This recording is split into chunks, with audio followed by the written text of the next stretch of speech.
ഇങ്ങനെ വേർപിരിഞ്ഞത് എന്നൊക്കെ നമ്മൾ ചിന്തിക്കും.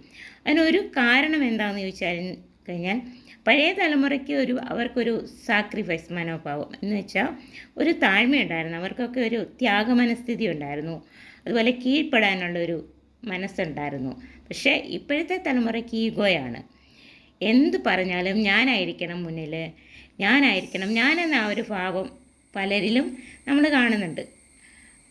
അതാണ് ഒന്നാമത്തെ ഒരു റീസൺ. കാരണം ഇവർ പ്രണയിച്ചു വിവാഹം കഴിച്ചവരുടെ പ്രത്യേകത, പ്രണയിച്ചു കൊണ്ടിരിക്കുമ്പോൾ അവരൊരിക്കലും അവരുടെ നെഗറ്റീവ് എല്ലാം ഹൈഡാണ്, അത് ഹൈഡ് ചെയ്ത് വെച്ചിരിക്കുകയാണ്.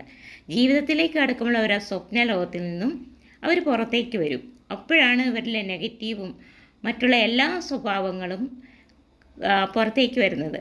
പരസ്പരം അവർക്ക് അപ്പോഴാണ് മനസ്സിലാവുന്നത് ഞാൻ കണ്ട ഒരു ലൈഫല്ല എനിക്ക് കിട്ടിയതെന്നൊരു തോന്നൽ വരുന്നത്.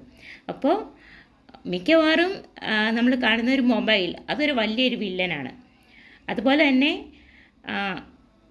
മറ്റുള്ള ദുശീലങ്ങൾ, മദ്യപാനം, മയക്കുമരുന്ന്, അങ്ങനെയുള്ള ദുശീലങ്ങൾ, അങ്ങനെ ഒരുപാട് കാരണങ്ങളുണ്ടാവാം. നമുക്കറിയില്ല ഒരാളിൻ്റെ ലൈഫിൽ എന്തൊക്കെയാണ് സംഭവിച്ചുകൊണ്ടിരിക്കുന്നതെന്ന്. അപ്പോൾ അതുപോലെ തന്നെ മൊബൈലിനെ കുറിച്ച് ഞാൻ പറഞ്ഞില്ലേ, മൊബൈൽ വലിയൊരു വില്ലനായിട്ട് വരുന്നുണ്ട് പലരുടെയും ജീവിതത്തിൽ. കാരണം പരസ്പരം രണ്ട് ധ്രുവങ്ങളിൽ പോയിരിക്കുന്നത് ആ ഒരു അവസ്ഥയിലാണ് ഇന്നത്തെ കുടുംബങ്ങൾ. മക്കളുള്ളവരും ഇല്ലാത്തവരും എല്ലാവരും കണക്കാണ് ആ കാര്യത്തിൽ. രണ്ട് ധ്രുവങ്ങളിലേക്ക് മാറിയിരിക്കുകയാണ്. അവരവരുടെ ലോകത്തിൽ മാത്രം ഒതുങ്ങിക്കൂടുകയാണ് മൊബൈലിൽ. അപ്പോൾ ഒരിക്കലും ഒരു കുടുംബജീവിതത്തിൽ അത് ശാശ്വതമായിട്ട് വരത്തില്ല. കാരണം പരസ്പരമുള്ള സംസാരം കുറയുന്നു. കമ്മ്യൂണിക്കേഷനാണ് ഏറ്റവും അധികം കുടുംബത്തിൽ വേണ്ടത്. അത് എല്ലാവരുമായിട്ട് കൂടിയിരുന്ന് സംസാരിക്കാം. ഭക്ഷണത്തിന് സമയത്ത് പോലും ഇപ്പോൾ മൊബൈലിലാണ് എല്ലാവരും.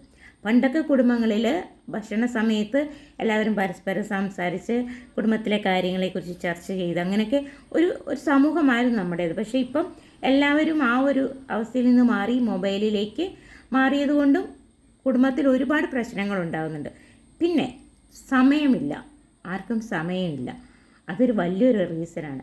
എന്നെ അവൻ കേൾക്കുന്നില്ല, അല്ലെങ്കിൽ എന്നെ അവൾ കേൾക്കുന്നില്ല, എന്നെ മനസ്സിലാക്കുന്നില്ല, ഞാൻ പറയുന്നത് കേൾക്കാൻ മനസ്സ് കാണിക്കുന്നില്ല.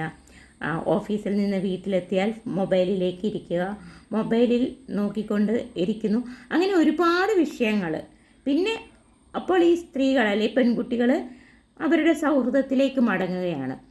അതും ഒരു വിഷയമാണ്. കാരണം കൂടിയ സൗഹൃദം ഒരു കുടുംബജീവിതത്തിൽ പരസ്പരം പറഞ്ഞ് തീർക്കാൻ പറ്റാത്ത വിഷയങ്ങൾ സൗഹൃദങ്ങളിലേക്ക് കൊണ്ടുചെന്നെത്തിക്കുമ്പോൾ അവരിടപെട്ട് പ്രശ്നങ്ങൾ കൂടുതൽ വഷളാക്കുകയാണ് ചെയ്യുന്നത്. പിന്നെ ചിലരുടെ ജീവിതത്തിൽ കുടുംബത്തിലുള്ളവർ, അമ്മയായാലും അച്ഛനായാലും, ആ കുട്ടികളുടെ ജീവിതത്തിലേക്ക് കൂടുതൽ കടന്ന് അവർക്ക് സപ്പോർട്ട് ചെയ്തും അല്ലെങ്കിൽ അവരെ കൂടുതലും മറ്റൊരു വ്യക്തിയെ കുറ്റം പറഞ്ഞും, അല്ലെങ്കിൽ എൻ്റെ മകൾ നല്ലതാണ് അവൻ അഴുക്കാണ്, അല്ലെങ്കിൽ എൻ്റെ മകൾ കൊള്ളത്തില്ല, അല്ലെങ്കിൽ അവളുടെ മകൻ അങ്ങനെയാണ് ഇങ്ങനെയാണ്, രണ്ടുപേരും പരസ്പരം പോരടിക്കുന്ന ഒരു അവസ്ഥയിലേക്ക് കുടുംബാംഗങ്ങൾ കൊണ്ടുവന്നെത്തിക്കുന്നു. അങ്ങനെ ഒരുപാട് വിഷയങ്ങളുണ്ട് ഇന്നത്തെ കാലത്ത്.